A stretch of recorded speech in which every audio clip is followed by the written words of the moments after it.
My name is Erica Hill, and I'm 30 years old. If you ask someone in my family to describe me, they'd probably call me the quiet one, the bookworm, or the disappointment. I've heard it all in hushed conversations behind closed doors or thinly veiled comments at dinner tables. But what they fail to understand is that I never wanted their version of success.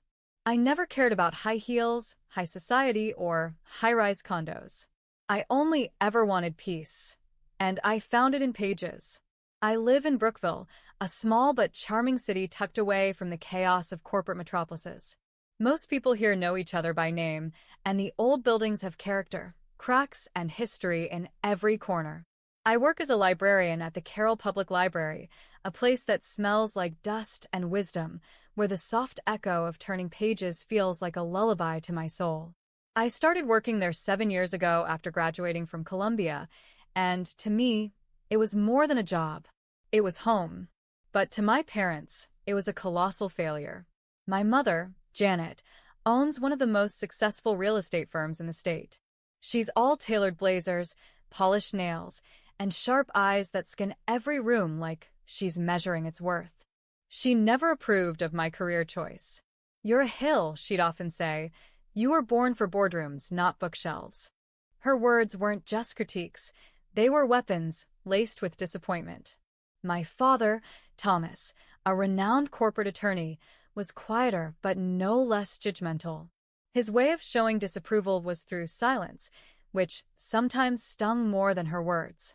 Then there's my younger sister, Mira. She's everything my parents ever wanted: sleek, ambitious, and dripping in luxury. She runs a boutique that caters to celebrities, and she's married to Jake, the CEO of a growing tech company. They're the golden couple, appearing in lifestyle magazines and society galas, always posting about their perfect life. And somehow, I became the invisible one, the older daughter who took a different path, and therefore a wrong one. But I never let it break me. I chose a quieter life because I wanted something real. And it was during one of those quiet, uneventful days at the library that I met Ryan Carter, the man who would change everything. It was the middle of October when I first saw Ryan Carter. The air in Brookville had begun to shift, summer's warmth giving way to golden leaves and a soft breeze that carried the scent of cinnamon from the nearby bakery. That day, the library's basement had flooded due to a busted pipe. Water seeped through the lower stacks, pooling at the base of the biography section. I was already ankle-deep, trying to save the more delicate books, when I heard heavy footsteps on the creaking stairs. "Plumber," a deep voice called from above. "You, Erica?" I looked up, and there he was. Tall, broad shoulders, work boots splattered with mud. His brown hair was slightly damp from the mist outside, and his sleeves were rolled up, exposing strong forearms that looked like they knew the weight of real labor. He wasn't flashy, but there was something arresting about his quiet presence. "Yes," I replied, pushing a wet strand of hair from my face. "Thanks for coming. It's, bad down here." He stepped forward, surveyed the damage, and gave a single nod. "I've seen worse." Then he got to work without a trace of complaint. I expected him to stay silent. Most repairmen did. But as he worked, he asked casually, "Ever read The Killer Angels? Michael Shira?" I turned, surprised. "It's one of my favorites." He smiled slightly. "Mine too. That scene at Little Round Top gave me goosebumps." It wasn't just that he read. It was the way he talked about it, like the characters were real people, like history lived in his bones. Over the next few days, he returned to finish repairs, and each time, he lingered a little longer near the checkout desk. Once, he left a dog-eared copy of Gates of Fire on my desk with a post-it note. Page 103, my favorite part. That was how it began. A plumber with a paperback. A librarian who thought she had read every type of love story until she started living one. Soon, Ryan became part of my routine. He'd swing by the library between jobs, sometimes with coffee, sometimes with a new book to share. We'd sit in the reading nook and talk for hours about history, life, our favorite authors, and eventually, our fears. I told him about the weight of my mother's expectations. He told me about working long hours, the smell of copper pipes, and how he liked to fix things, not just leaks, but problems people couldn't see. He listened, really listened, and he made me feel like I wasn't a failure, just different, unapologetically myself. One chilly evening, he showed up outside the library after closing with 2 steaming cups of cocoa. "There's this little trail up by Dunhill Park," he said. "I know it's a weekday, but I thought maybe—" I didn't let him finish. I grabbed my coat. By the time we reached the hilltop, the sun was melting into amber, and for the first time in years, I laughed without thinking about who was watching. It was a Sunday evening, one of those family dinners I used to dread but attended out of habit. My mother had requested that we all come together at her estate for a civilized meal.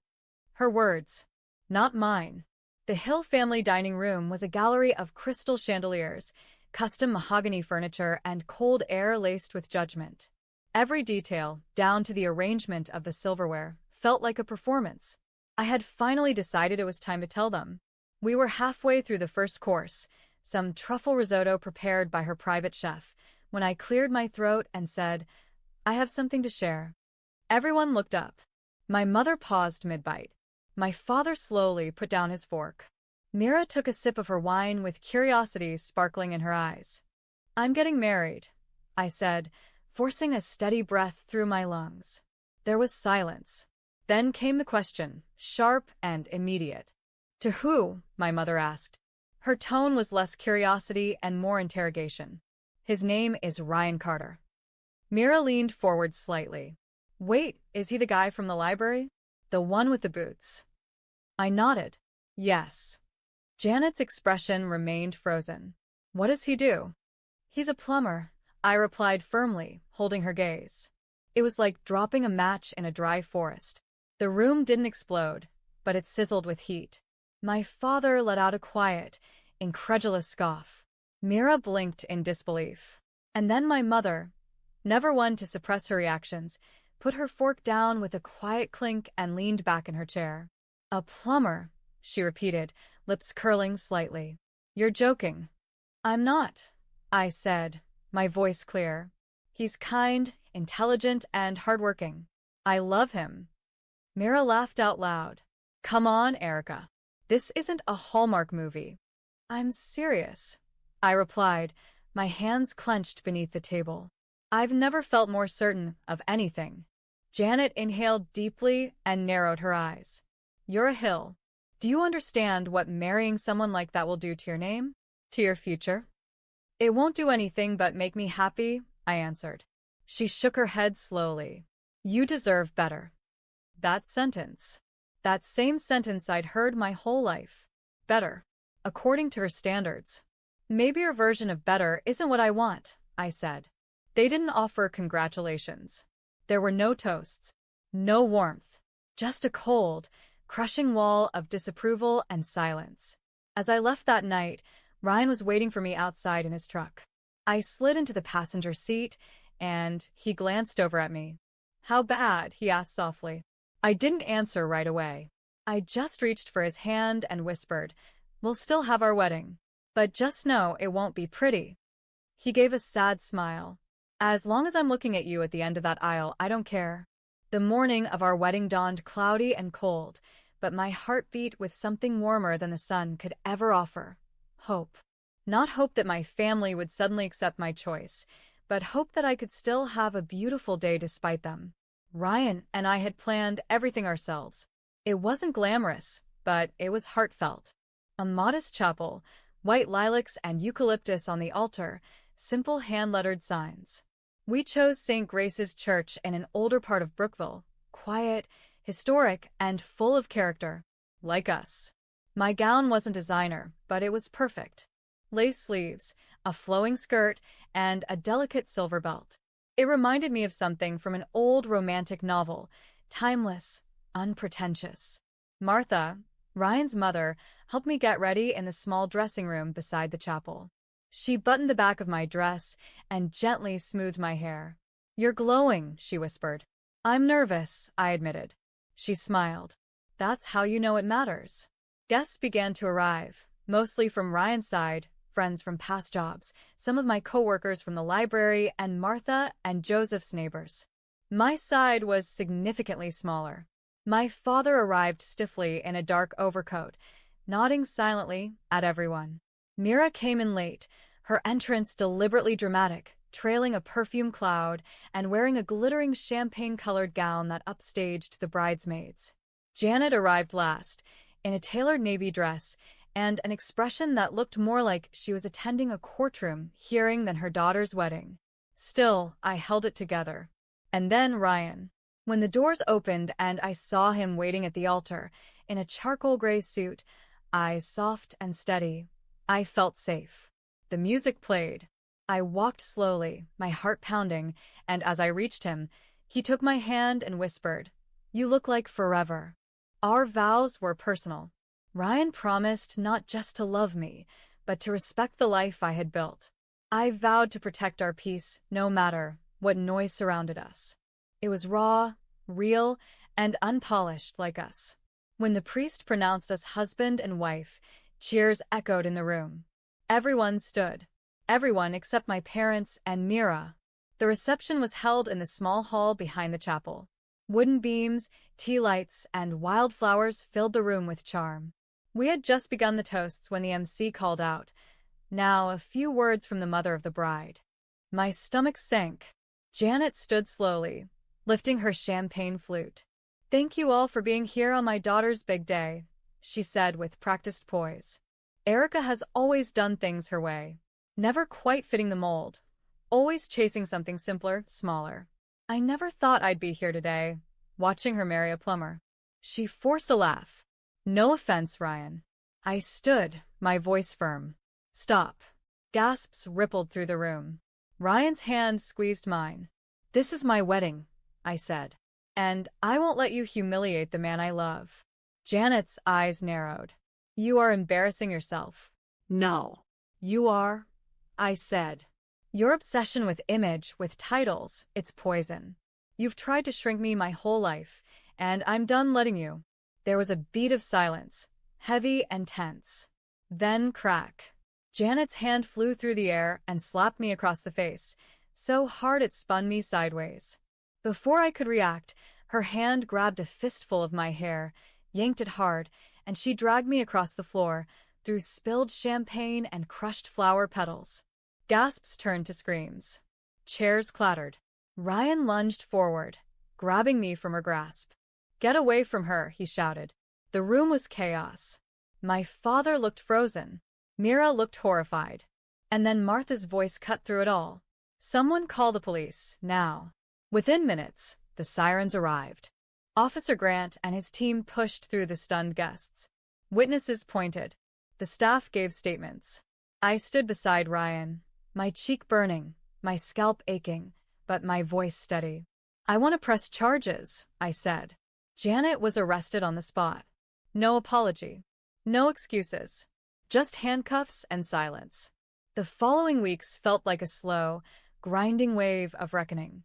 The bruises on my cheek had faded, but the sting of humiliation, the weight of betrayal, and the memory of my mother's hands in my hair remained. I'd never felt so stripped bare in public before. Yet, strangely, I also had never felt so free. The case against Janet Hill moved swiftly. The evidence was overwhelming. Security camera footage from the venue, multiple eyewitness testimonies, and photos of my injuries taken by paramedics on the scene. My lawyer, a calm and confident woman named Ava Reynolds, assured me that we had an airtight case. "It's open and shut," she said during our first meeting, "but it's still going to hurt. You need to be ready for that." The day of the trial, the courthouse lobby smelled like lemon polish and nerves. Ryan never left my side. Martha and Joseph sat behind us in the courtroom, offering quiet support. Across the aisle sat my father, Mira, and Jake, looking like they'd rather be anywhere else. And then there was Janet, dressed in a perfectly tailored cream suit, lips painted crimson, her gaze cold as ever. She showed no remorse. Not when the footage played. Not when the witnesses recounted her dragging me across the floor. Not even when I took the stand and said the words I never thought I'd have to say. She always cared more about control than love, I told the court. She didn't just slap me. She tried to drag me back into the cage I escaped from. But I'm done living in fear. When the verdict was read, guilty on all counts of public assault and battery, Janet didn't flinch. The judge sentenced her to 6 months in county jail, a $5,000 fine, and mandatory anger management counseling. She was denied early release due to lack of remorse and repeated displays of coercive, aggressive behavior. As the bailiff escorted her out, she looked back at me, not with sadness, not even with hatred, but with something that resembled disbelief. Like she still didn't understand how she lost control over me. But I wasn't hers to control anymore. Outside the courthouse, reporters tried to rush us for a statement. Ryan shielded me with his arm, guiding me to the car. Once we were safely inside, he reached for my hand. "You okay?" he asked softly. "I will be," I said. And I meant it. For the first time in my life, I had stood my ground. Not just with words, but with action. The pain was real, but so was the healing. Later that night, we sat in the backyard of our small apartment, wrapped in a blanket, sipping tea beneath the stars. "I never imagined my wedding would end with my mother in handcuffs," I murmured. Ryan kissed the top of my head. I didn't imagine it either. But I knew one thing that day. "What?" "That you were braver than all of them combined." I smiled into his chest, letting the rhythm of his heartbeat calm the noise still echoing in my mind. The war was over. But something else, something better, was just beginning. A few weeks after the trial, on a calm Sunday morning, Ryan leaned against the kitchen doorway while I sipped coffee in my robe. He had this look on his face, like something was bubbling beneath the surface. I tilted my head. "What?" "I want to take you somewhere today," he said. "Where?" I asked, raising an eyebrow. He smiled. "You'll see. Wear something comfortable, but nice." 2 hours later, we were driving through the outer hills of Brookville, far from the neighborhood we lived in. The roads curved through green estates, private gates, and long tree-lined driveways. I looked out the window, confused. I didn't even know Brookville had homes like this. Ryan said nothing. He just kept driving until we pulled up to an elegant white stone mansion surrounded by rose gardens and a circular cobblestone driveway.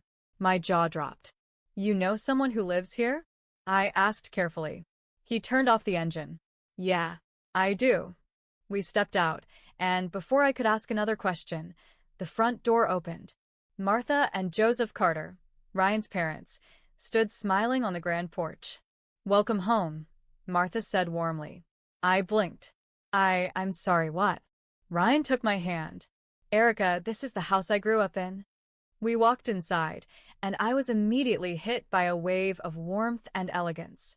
High ceilings, oil paintings, fresh-cut flowers, and a fireplace that filled the foyer with the scent of cedar. This wasn't new wealth. This was generational. In the living room, I spotted a framed photo. Ryan in a black cap and gown, shaking hands with someone on a stage. The university seal behind them read Harvard Business School. I turned to him slowly. "Harvard. Dual MBA," he said gently. "Finance and infrastructure. I graduated with honors."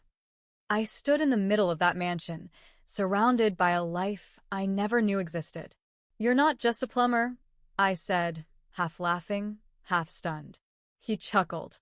"Technically, I was. For 2 years. It's a family tradition. My father made me start in the field, pipe work, job sites, blueprints, before taking on a leadership role." He led me down the hallway to a home office, sleek and modern. The door had a small, engraved nameplate that read, "Thomas Ryan Carter, CEO Designate. Carter Infrastructure Corporation." I froze. "You're the heir to Carter Infrastructure," I whispered. "One of the largest private infrastructure firms on the East Coast," Joseph added proudly as he entered. "And as of next month, Ryan will officially take over." "But why didn't you tell me any of this?" I asked, still dizzy. Ryan stepped forward and gently cupped my face. "Because I needed to know you saw me, not the title, not the money, just me." Tears stung my eyes, but I didn't look away. "And I did," I said softly. He smiled. "That's why this is real." That evening, we dined with his parents in a grand dining room lit by a soft chandelier. We didn't talk about courtrooms or my family or Janet. We talked about dreams, about a future that didn't involve defending ourselves, only building something better. You loved me when I was just a guy with a wrench and a book in his truck, he whispered that night as we stood under the stars on the back patio. That's all I needed to know. And now I understood why. Because the strongest foundations aren't built on image. They're built on truth. 1 year later, I stood barefoot in the backyard of the Carter estate, the same lawn where I once felt like a stranger to a world I hadn't known existed. The grass was warm beneath my feet, and the late afternoon sun painted the sky in hues of soft orange and gold. The scent of freshly baked lemon bread wafted through the open kitchen windows. Laughter floated from somewhere behind me. Emma, our daughter, ran across the yard chasing butterflies, her little curls bouncing with every step. She had Ryan's dimples and my eyes. She was the best part of our story. The months after Janet's sentencing had brought peace and purpose. Ryan officially became CEO of Carter Infrastructure, and under his leadership, the company launched its first community initiative, building libraries and learning centers in underserved areas. It was his idea, but he credited it to me. "You brought stories into my life," he said. "It's time I help bring them into others." That gesture became my calling. I left the public library, though not out of resentment. I left because something bigger was calling. I now directed a nonprofit arm of Carter Infrastructure called Turning Pages, which provided books, training, and reading resources to schools across the region. I spent my days designing reading programs, speaking at events, and more than anything, helping children discover the same comfort in stories that once saved me. Ryan never missed a dinner. No matter how many boardrooms he sat in, he came home to read Emma bedtime stories with funny voices and exaggerated faces. Every evening, I watched the man the world now respected as a visionary CEO transform into a gentle, patient father who let his daughter tie ribbons in his hair without blinking. My relationship with Thomas, my father, changed too. Quietly at first, he began checking in, asking about Emma, about work. He once wrote a short email that simply said, "You are right to choose love over image." I see that now. It wasn't a grand apology, but it felt honest. I accepted it. Mira, on the other hand, was a different story. After Jake's company collapsed from a string of risky investments, they sold their penthouse and moved into a more modest home outside the city. For the first time in her life, Mira had to face the world without luxury as a shield. And slowly, awkwardly, she began reaching out. It started with baby gifts, then offers to babysit, then quiet cups of tea where she said things like, "I think I never really knew you before." I never let her off the hook for what she said at my wedding, but I didn't close the door either. Growth is messy, but it's real. As for Janet, I never saw her again. She served her sentence. Moved to another state, I heard.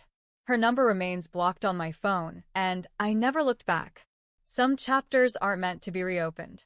They belong on a shelf, closed, quiet, done.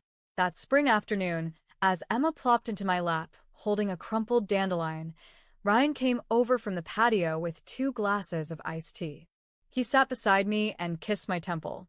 "She's going to change the world," he whispered, watching Emma. "Only if we let her choose who she wants to be," I replied. He nodded. "That's what we'll do. Always." Our life wasn't perfect, but it was ours, built from honesty, from hard choices, from standing tall even when the ground shook. Looking back, I often think about that slap at my wedding, the moment everything fell apart. But in truth, it was the moment everything truly began. Because from there, I stopped pretending. I stopped shrinking. I started living for me. And the man beside me? He loved me before the world knew who I was. Just like I loved him before I knew who he was. That's not a fairy tale.